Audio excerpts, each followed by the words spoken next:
I'll show you an easy way to fix a watch that runs and then stops. Remove the movement from the watch. This movement will run and then stop. If I give it a shake, I can get it to go. You can see that it wants to go, but it just stops.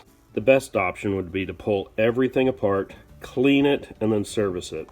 I'll show you a few simple things you can do just to get it to run again. It's not going to run like it was new or if it was completely serviced. I have found that the correct oil is a necessity, unfortunately. There's all kinds of clock and watch oils. If you were going to buy one type of oil, it'd be this Mobius 8000. I wish I knew a cheaper substitute. This little vial is like 10 bucks, and this is not synthetic.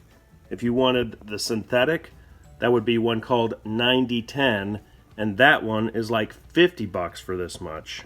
Without removing everything, there's only 4 places that you could even apply oil. These 4 points are the train wheels. This red ruby on the balance wheel is pretty tough to get at because you have to remove everything, clean it, put the oil, and drop it back in. These train wheels you can actually apply oil to on this side, but not the other side. To oil the train wheels on the other side, you'd have to remove the face and the hands. With an oiler, you're able to put oil on these 4 stones. Oftentimes when you apply oil to these 4 pivots, that is enough to get everything to run again. Now, I'm not into buying expensive tools unless I have to. To apply the oil, you could make your own oiler, but the precision of getting it that small is pretty tough. This Bergeon company makes some of the best tools, but they're pretty pricey. A set of 4 oilers were $19, but the cheapest set you can get would be about $11. To oil these watches, it's hard enough even if you had the right tools. Just a little sub note. The entire time that I'm filming, this watch has been going because we oiled it in those spots. You can see it's not stopping. Just to be clear, I'm not saying that just putting oil on 4 little spots with the watch being dirty is better than pulling the whole thing apart, cleaning it and oiling it properly, but you can see just by putting a little bit of lubricant, it pushes it over the edge to where it's running consistent. I'll show you a close-up view on these oilers. On the package, you can see the shape of the tips. Here's a close-up of those tips. If we're looking at a price for the 4 oilers and the non-synthetic oil, it's 30 bucks. In order to get a watch to run again, this would be the bare minimum, and 1 or 2 of these screwdrivers.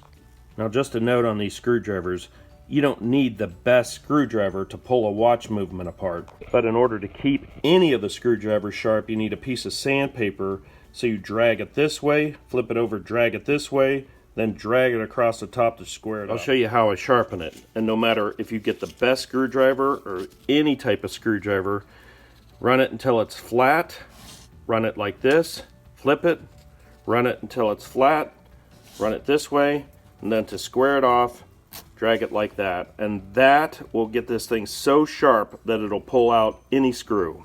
Now obviously, if the movement has been water damaged, probably there's not a screwdriver on the planet that'll pull these out. The only other pair of tools that would be absolutely necessary is a pair of tweezers, and they don't have to be expensive. Now there's no other way to pick up these small little pieces like this unless you've got a good pair of tweezers, and you can see these have got to be honed in to be able to hold something like this.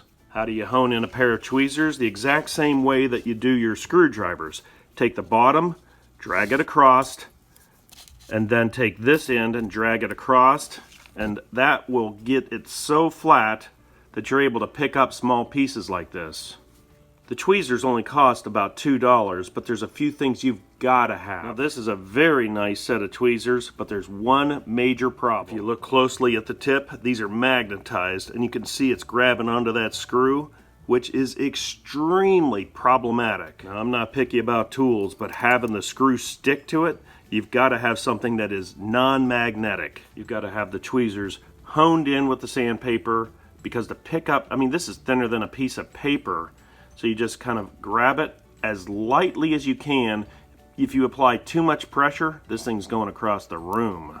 Now I've been filming for about 15 minutes. You can still see this thing's just ticking right along only by oiling them in those 4 points. Now if I could only have 3 watchmaking tools, it would be a screwdriver like this, a pair of non-magnetic tweezers, and 1 real nice fine oiler.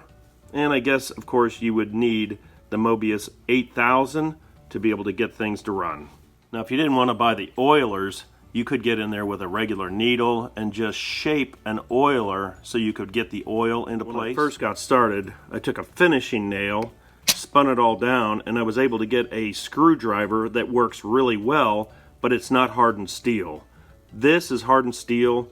This is absolutely better, but this works. As far as a pair of tweezers, as long as they're non-magnetic or you demagnetize them, you'll be in good shape. It is fun to be able to take these watches from the thrift store for a couple bucks and get them to run again.